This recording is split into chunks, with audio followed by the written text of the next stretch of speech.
Baik, Assalamualaikum warahmatullahi wabarakatuh. Waalaikumsalam.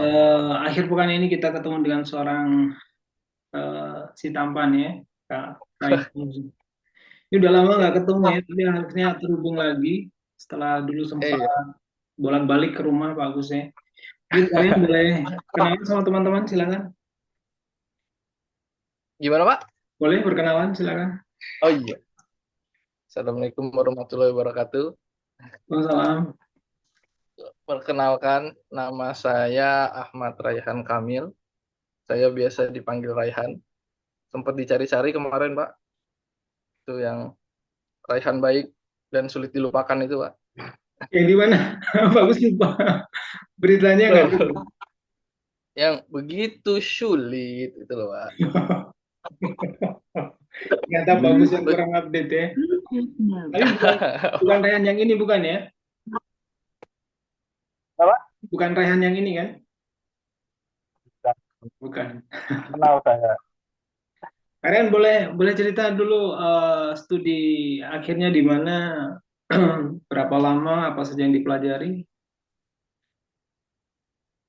Eh, Akhir saya satu di geografi UI Pak, Ya, seperti namanya. Saya tahu ada di ilmu pun yang berbeda. agak putus-putus, Oh, agak putus-putus ya? Enggak, kan putus-putus suara Raihan atau sinyal bagus ya? Sinyal bagus terdengar jelas dari di situ. jelas sih Pak. Jelas ya? Cuma yang punya Raihan nggak begitu terdengar, agak putus-putus. Tadi sih awal bagus.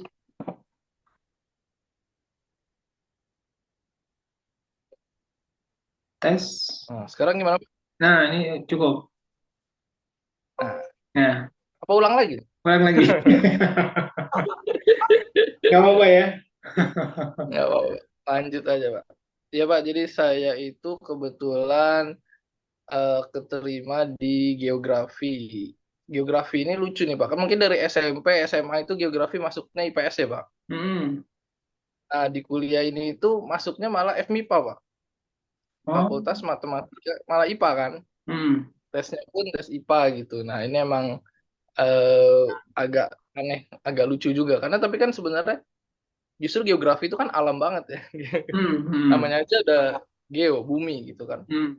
Itu udah alam banget. Nah, mungkin nggak ngerti deh tuh gimana tuh dari SMP, apa pas SMP SMA, SD SMP SMA itu masuknya IPS, tapi pas udah di perguruan tinggi justru malah ke IPA.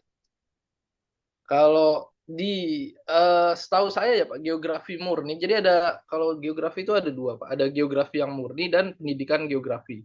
Hmm. Kalau pendidikan geografi itu untuk yang jadi guru biasanya, kayak di UNJ, apa yang Di dulu-dulunya sekolah. IKIP itu Pak. Hmm. Itu banyak pendidikan geografi. Itu emang untuk jadi guru. Kalau yang geografi murni ini eh apa ya bilang? Biasanya ada dua mazhab Pak. Kalau saya di UI itu geografi ini masuk ke Fakultas Matematika dan Ilmu Pengetahuan Alam, tapi di UGM dia justru ini sendiri, fakultas Ya, geografi. fakultas geografi. Hmm. Fakultas geografi. Jadi agak sedikit berbeda emang itu mazhabnya, Pak. Kalau yang di UI ini, pas zaman saya kuliah itu peminatannya ada tiga, Pak. Geografi manusia, geografi fisik, sama penginderaan jauh. Hmm. Nah, kebetulan saya ini ngambilnya yang ke geografi fisik itu lebih ke batuan, cuaca, gitu-gitu, Pak. Hidrografi. Kalau geografi manusia lebih ke mungkin penjelasannya apa ya? Kayak hubungan manusia dengan buminya lah. Hmm. Misalnya. Pergerakan manusia, terus Hmm. pengaruh manusia terhadap bumi. Hmm. Demografi juga di situ, demografi. Demografi itu masuk ke geografi manusia ya, Hmm. pendudukan Ya, ya, demografi. ya. Kalau penginderaan jauh yang citra satelit, Hmm. Iya, betul. mirip-mirip apa astro. Kalau di Bandung ada fakultas astronomi atau apa ya? Astronomi. Nah, itu saya kurang. Astronomi itu di MIPA ya? Di Iya, iya, ITB iya, ya? iya, iya, iya. Nah, itu saya juga kurang tahu tuh astronomi itu perbintangan dia kayaknya ya. Iya, iya. Kurang lebih sama mungkin ya. Lain atau mungkin yang main di Bosya-Bosya itu astronomi itu kan Pak ya? Iya, iya, iya. Berarti ada Iya, tiga ya, betul. geografi. Eh, Di itu tiga peminatan hmm, itu. Berarti memang beda Geografi. kampus, beda orientasi ya. Tapi kalau secara esensi sebenarnya sama tidak? Tadi sampai dibilang Sama sih Pak. lebih. Saya kurang membandingkan, nggak kurang tahu juga ya Pak. Tapi Hmm, kalau di tempat kebetulan di tempat kerja saya juga udah ada dari geografi UGM, tapi intinya ya sama-sama aja sih Pak. Kita hmm, softwarenya apa yang kita pakai sama. Ya intinya kan kita bikin-bikin olah-olah peta, analisa spasial itu masih nggak jauh beda lah. Cuma mungkin apa ya, caranya aja atau apa ya. iya, iya, iya. Ya paling kalau secara keseluruhannya sih sama aja Pak. Bukunya mungkin juga yang kita pelajarin sama, teori-teori yang kita pelajarin sama. Hmm, iya, Nggak iya. begitu. Mungkin mungkin lebih ke ini apa? Kebijakan kampus atau mungkin dan juga kemampuan kampus ya barangkali ya. Iya, Kayak misalnya itu maksudnya. UGM dia berani merilis begitu Fakultas Geografi sendiri mungkin dari sisi Mm-mm. infrastruktur, dari sisi dosen, sources Iya. juga sudah mampu barangkali ya, barangkali. Jadi lepas sendiri jadi sudah mandiri begitu mungkin. Iya, atau mungkin karena ada profesornya kali ya Pak di geografi Ya, UGM mungkin ada profesor di UI mungkin belum ada profesor. ya, ya, ya itu. Satu profesor. Eh, Kayaknya sih itu Pak. Mungkin. Kebijakan kampus masing-masing ya, tapi secara esensial sama. Iya. Tapi yang unik tadi itu tadi ya, peralihan peralihan apa ya? Bukan peralihan di level menengah, level dasar itu masuk ke IPS, tapi begitu naik ke perguruan Iya. tinggi, ya mungkin Masuknya. ini unik ya, ini temuan baru ya, ini temuan baru ya buat Pak Willy. Dia juga baru tahu pas daftar itu Pak. Nanti mungkin bisa adik-adik yang nonton nih jadi tahu oh ya ternyata geografi nanti titik temunya justru di IPA ya. Mungkin Nah nanti kalau di kalau tes SNMPTN-nya tuh yang IPA dia pasnya kan. ya, ya. Nah sekarang kalau di kampus sendiri, tadi kan ambil geografi fisik ya. Adakah kesamaan dengan geologi kah atau mungkin geofisika kah? Mungkin kalau kesamaannya ada, tapi kalau geografi fisik ini lebih ke ujung-ujungnya aja gitu Pak. Lebih ke luas lagi gitu Hmm, kan. Jadi kalau misalnya kita dapat kelas geomorfologi, itu kan lebih ada yang dalamnya lagi, ada batuan-batuan juga ada lebih hmm, dalamnya lagi geologi misalnya gitu. Jadi kayak ya dapat ujung-ujungnya gitu. Kayak iklim ada klimatologi hmm. lagi gitu kan. Kayak gitu Lebih sih Pak lebih paling. Jadi lebih ke kulitnya begitu? harus iya dapat dapat kulitnya lah Pak. Hmm. Minimal dapat kulitnya. Jadi kita emang harus dalemin di S2 gitu. Oh ya, ya. Berarti intinya itu ya, Mm-mm. akan ambil S2 Tapi ya. rata-rata hampir semuanya dapat sih geografi fisik itu. Hmm. Sempat melakukan penelitian lapangan waktu di kampus? Di kampus itu ada 3 kali kuliah lapang, Pak. Hmm. Di geografi UI semua itu nanti ada kuliah lapang yang pertama, kuliah lapang yang kedua, sama kuliah lapang yang ketiga. Kalau kuliah lapang pertama itu saya lebih banyak eh, di geografi fisik, Pak. Hmm. Jadi di Sukabumi kebetulan waktu itu. Jadi dijelasin eh, dataran-dataran tinggi gitu-gitu, Pak. Jadi lebih lihat fenomena-fenomena fisik, jenis-jenis tanah nanti ada di situ disuruh cek jenis tanah, terus ada eh, morfologinya, bentuk-bentuk muka buminya dijelasin di situ secara di lapangan kayak gimana. Nah, untuk kuliah lapang kedua ini itu lebih ke geografi manusianya, Pak. Lebih praktek untuk geografi manusia. Tuh, jadi pola sebaran apa, pola sebaran misalnya yang teman saya itu ada pola sebaran eh, tempat makan misalnya gitu Pak. Hmm. Nah itu dianalisa secara spasial, Ya, lebih ya. ke yang manusia. Nah untuk kuliah lapang 3 itu kita udah dipilih sendiri. Peminatan masing-masing begitu. Nggak ditentuin. Hmm. Tapi temanya ada, tema besarnya tuh ada. Misalnya kayak saya waktu itu pas kuliah lapang 3 itu tema besar di saya itu pariwisata. Itu kan Hmm. saya di Lombok. Nah, Hmm. kalau saya itu waktu itu penelitiannya tentang aduh saya lupa lagi. Ini Pak, pengaruh jadi saya lihat ada teori atraksi, terus ada fasilitas sama terhadap lokasi pariwisata tersebut gitu. Hmm. Jadi saya mau ngebandingin beberapa lokasi pariwisata, terus saya cek atraksinya seperti apa, fasilitasnya seperti apa, terus aksesibilitasnya seperti apa. Gitu. Ya, ya, ya. Sebenarnya ada dalam beberapa kondisi mirip-mirip dengan bidang sosiologi juga ya. Iya, mirip juga sih Bang. Ya, ya. Sosiologi, ya itu yang geografi manusia mungkin sosiologi mirip ya Pak. Ya, ya, ya, benar.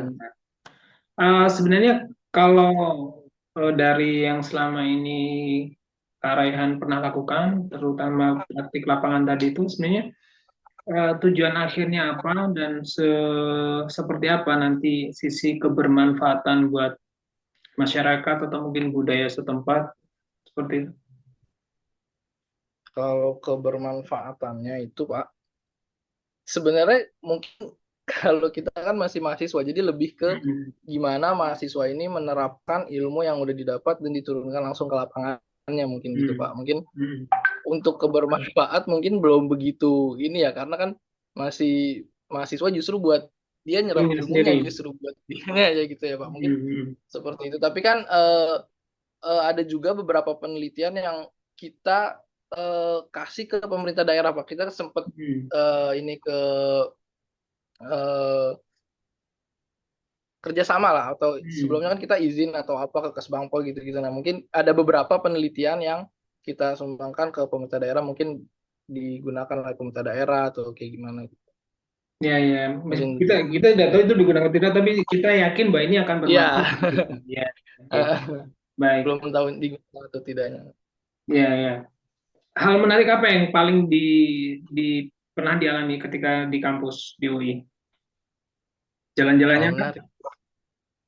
Wah, justru emang Gio itu dibilang sering jalan-jalan tapi lulus bisa lulus lah gitu kan Pak. Ya, Karena ya. emang kan kita kalau penelitian di Depok itu mungkin kurang ada banyak sih mungkin yang di Depok ya, tapi lebih enak lagi kan kalau kita cari kayak saya waktu itu, skripsi itu di Pelabuhan Ratu. Hmm. Saya itu ngelihatnya lebih ke kesesuaian rumput laut dengan kondisi alamnya gitu, Pak. Hmm. Jadi saya ngelihat parameter arus, terus ada muatan padatan tersuspensi, terus klorofilnya. Nah, kira-kira di wilayah itu cocok nggak apa budidaya rumput laut di situ. Ya, ya. Jadi hal menariknya itu ya kita bisa explore Hmm. seluruh Indonesia ini loh Pak, buat penelitian kita nantinya. Tapi semua jurusan juga bisa sih. Tapi kan geografi kan lebih ke enak, Ya, alam, bener-bener yang ya, kita ya. itu alam. Jadi mau pantai, gunung, jadi bisa sembari jalan-jalan lah. Gitu. Ya, ya. Ya, kalau mau hitung-hitungan lebih banyak luas alamnya ketimbang orangnya ya. Iya betul. Bentang alamnya. Daerah mana saja yang selama ini sudah pernah tersentuh ke Raihan, baik saat di kuliah atau mungkin setelah selesai kuliah? Justru saya setelah kuliah ini Pak mulai banyak dulu kalau misalnya pas kuliah itu kan saya kebetulan ikut pecinta alam, pecinta Hmm. alamnya geografi lah namanya Geographical Mountaineering Club. Hmm. Jadi pas di situ udah lumayan banyak saya ke gunung di Jawa Barat udah hampir, Jawa Tengah udah, Jawa Timur sempat ke Semeru tapi waktu itu Semeru sama teman-teman sih bukan sama Pendakian itu, kalau jalan-jalan pendakian ya. pendaki pendakian sama kuliah paling kuliah lapang itu ke pertama Sukabumi, kuliah lapang 2 di Cirebon, kuliah 3 di Lombok. Jadi udah lumayan Waktu banyak kuliah ya. jalan-jalan. Sekarang justru malah udah makin apa di KKP kan sekarang saya Pak kebetulan jadi Ya, ya, ya. apalagi di KKP saya subditnya Tata Ruang Laut Nasional jadi wah dari kita ke ujung-ujung. Ah, nah ini apa? Ini menarik ya dalam arti membuka wawasan baru tentang mungkin tentang kelautan dan perikanan. Tapi ini gimana caranya biar ini nggak masuk disclaimer ya. Maksudnya ini kan jangan sampai nanti konten ini kemudian ini statementnya jadi pernyataan kementerian takutnya ya. Tapi paling tidak kita ngobrol secara umum saja ya. Sekarang kalau sebelum ke tata ruang laut nasional ya, mungkin bagaimana seorang Karehan melihat potensi alam Indonesia secara geografis? Waduh, kalau potensi alam ini sebenarnya itu udah sangat luar biasa ya Pak. Apalagi kalau kebetulan saya di KKP gitu. Karena ada yang bilang, sebenarnya dengan memanfaatkan laut Indonesia aja, harusnya Indonesia itu udah bisa sejahtera gitu semuanya kan ya. Tapi mungkin karena eh, pengelolaan yang kurang, sumber daya manusia yang kurang, itu kan kita nggak bisa menyalahkan juga ya Pak. Karena coba kalau kita lihat di laut, apa yang nggak ada di situ? Ikan ada banyak, kita nggak perlu. Kalau misalnya di darat ayam perlu ternak, ikan kan kita nggak perlu, udah ada langsung ada gitu. Kita mau ngambil ikan sebanyak itu ada terus nggak habis-habis. Mungkin makin kita harus memikirkan keberlanjutan sih emang sekarang Pak. Sustainable. Eh, Sustainable ikan itu jadi sekarang ada namanya eh account, namanya apa lagi? Jadi perhitungan gimana dibatasin Pak. Sekarang itu jadi harus mulai dibatasin takut sumber dayanya habis. Tapi kalau kita lihat kan sebenarnya sumber daya itu selain ikan ada juga kalau misalnya di Bangka itu banyak timah, terus belum lagi pertambangan-pertambangan di tengah laut itu Minyak ya. offshore itu kan. Jadi kalau kita lihat sebenarnya kaya banget Indonesia, tinggal pengelolaannya itu mungkin ya yang masih kurang Iya, iya, iya. gitu. Berarti sumber Baru di daya, laut belum di daratnya kan Pak. ya, ya, sumber daya dan pengelolaannya berarti ya. Nah, sekarang Mungkin kita itu tidak yang perlu saya lihat. menyalahkan ya, tidak perlu menyalahkan, tapi paling tidak dari sisi kearean sendiri, tata kelola, oke lah kita bicara laut sekarang, tata kelola laut yang direkomendasikan seperti apa? Seyogianya, seharusnya. Nah, mungkin saya cerita sedikit dulu ya Pak. Hmm. Di saya di KKP ini masuknya Direktorat Perencanaan Ruang Laut Pak. Jadi Hmm. eh, kita membuat ruang laut ini agar ada zona-zonanya namanya. Hmm. Jadi kebetulan kalau pembagiannya itu Pak mungkin dari pesisir sampai di 12 mil itu kewenangannya pemerintah daerah. Hmm. Nah, kemudian dari di atas 12 mil sampai wilayah yurisdiksi dan lain-lain itu masuknya di kewenangan pemerintah pusat. Nah, itu yang saya bikin namanya rencana zonasi kawasan antar wilayah itu, Pak. Hmm. Jadi gimana caranya itu di laut itu kita bikin zona-zona, Pak. Mana untuk zona perikanan tangkap, mana yang untuk pelayaran, mana yang untuk pertambangan gitu. Jadi dengan pengelolaan ini semoga bisa lebih baik gitu. Ini kan karena total ini saya itu bikin RZKAW ini tuh ada 20 zona kawasan antar wilayah, 19. Saat ini 7 sudah jadi perpres, Pak. Nah, jadi harapannya justru dengan adanya tata ruang ini kan pengelolaan lebih baik, pemanfaatannya juga lebih tertata gitu, Pak. Jadi mana yang untuk pertambangan, mana yang untuk perikanan, nggak saling campur aduk. Ya, ya, ya. Ya, Itu apalagi kalau fungsi tata ruangnya di situ, Pak. ya bagi kalau di kalau secara awam begitu ya, kalau di daratan kan mungkin mudah ya untuk membagi-bagi ruang ini, tinggal tinggal pasang patok mungkin ya, jadi terlihat jelas. Kalau di laut Ada kebagian jalan gitu ya, Pak. ya, kalau di laut kan harus benar-benar jeli ya membagi wilayahnya. Nah, tentang pembagian ini, apakah ini memang kebijakan baru ataukah memang kelanjutan dari kebijakan sebelumnya? Kalau kita itu awal kita berangkat pertama dari existing, Pak. Hmm. Jadi kita minta ke kementerian-kementerian lain nih, misalnya Kementerian ESDM mana aja zona-zona pertambangan, atau Hmm. Kementerian Pertahanan ada zona-zona eh, maritim, Ya. kelautan misalnya. Nah, jadi kita dari zona-zona existing itu kita kompilasi. Jadi kita penggunaannya itu analisa kompatibilitas. Jadi ada dua analisa sih, spasial dan kompatibilitas. Kalau kompatibilitas itu kita masuk-masukkan, terus kalau ada yang bertampangan itu kita lihat kekuatan hukumnya, Pak. Misalnya SDM kan punya ini sendiri, pertahanan keamanan punya perpres sendiri, jadi kita eh, cek berdasarkan itu dulu. Terus untuk yang lain-lainnya itu biasanya kita dari potensi-potensi. Misalnya juga di Bali itu ada namanya otek, itu tenaga energi arus gitu Pak. Nah, itu bisa kita masukkan jadi zona energi. Jadi dari kita berangkatnya itu dari existing itu dan kita cari potensi-potensi di laut itu sih Pak. Misalnya juga kalau misalnya zona penangkapan ikan itu di mana aja, nelayan-nelayan tuh biasanya menangkap ikan di mana, di daerah-daerah mana.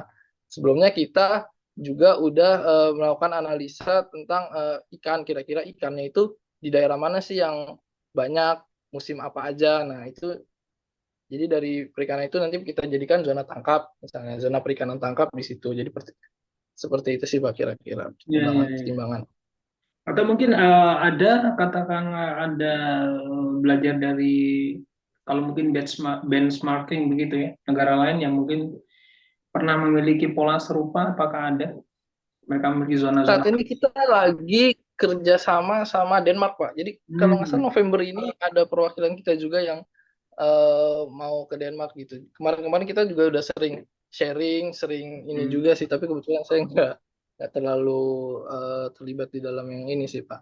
Jadi kalau di dunia internasional sendiri kan kalau tata ruang namanya MSP, Marine Special Planning. Gitu. Hmm. Jadi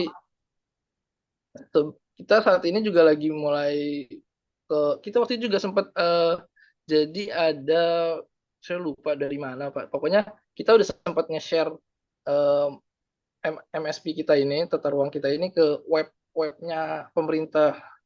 Saya lupa, pokoknya ada kayak semacam, waktu itu saya kurang, masih baru saya waktu itu Pak, Eh, saya baru masuk di KP 2021. NGO Itu atau pemerintah?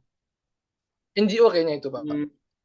Jadi Hmm. kita mungkin NGO yang mewadahi dia. Nah, Hmm. kita sempat share MSP kita tuh seperti apa, kita perencanaannya seperti apa kayak gitu-gitu. Nah, itu ada dari beberapa negara juga sih. Ya, ya, ya. Tapi Ya, kalau memang. yang terbaru ini kita lagi kerjasamanya sama yang Denmark itu sih, Ya, ya. sama KKP-nya Denmark. Ya, ya, ya. Sepakat ya dengan tadi apa penjelasan Rehan di awal bahwa kita dari awal sejarahnya Indonesia pun juga memang dikenal sebagai negara maritim ya. Jadi Iya, apa? Memang kita sebenarnya punya dua kekuatan darat sama kekuatan maritim. Meskipun udara juga ada, tapi setidaknya dari potensi sumber daya alam ya, darat punya, laut punya. Mungkin eh, pertanyaan bagus nih ya. Bagaimana silakan kalau memang bisa dijawab boleh, tidak masalah. Bagaimana menyinkronkan, menyelaraskan antara potensi kelautan begitu dengan potensi yang ada di daratan.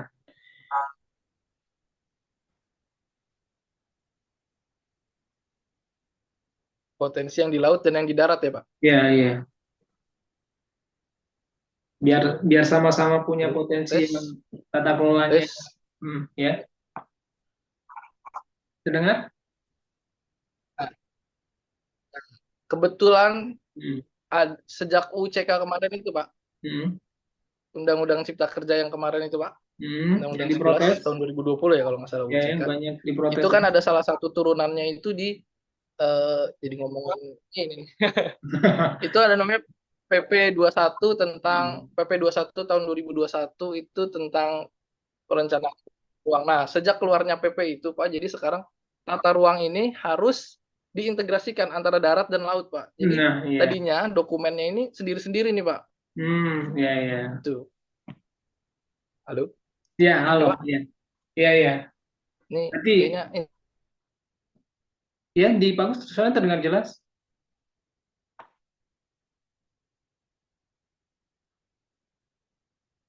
Halo,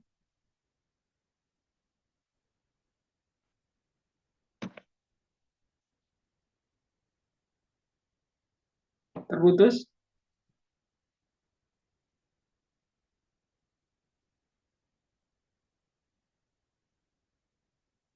laut, sama Kita lanjutin ketok saja sih.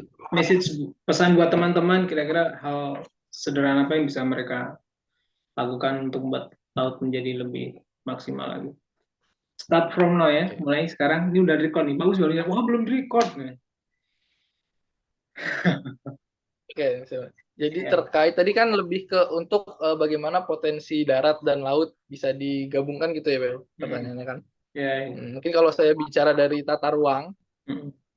sejak adanya UU CK, Undang-Undang Cipta Kerja tahun 2020 kemarin, Hmm. ada salah satu turunan dari Undang-Undang Cipta Kerja itu, turunannya itu Peraturan Pemerintah Nomor 21 Tahun 2021, itu adalah tentang penataan ruang, di mana di PP tersebut diamanahkan untuk eh, mengintegrasikan antara perencanaan darat dan perencanaan di laut. Kalau sebelumnya eh, masing-masing perencanaan ini di darat dan di laut ini punya dokumen masing-masing, sekarang dengan amanah PP 21 tahun 2021 ini harus mengintegrasikan dua perencanaan ini ke dalam satu dokumen dan satu peraturan. Mungkin kalau di daerah itu satu perda gitu, Hmm. perda RT RWP jadi misalnya.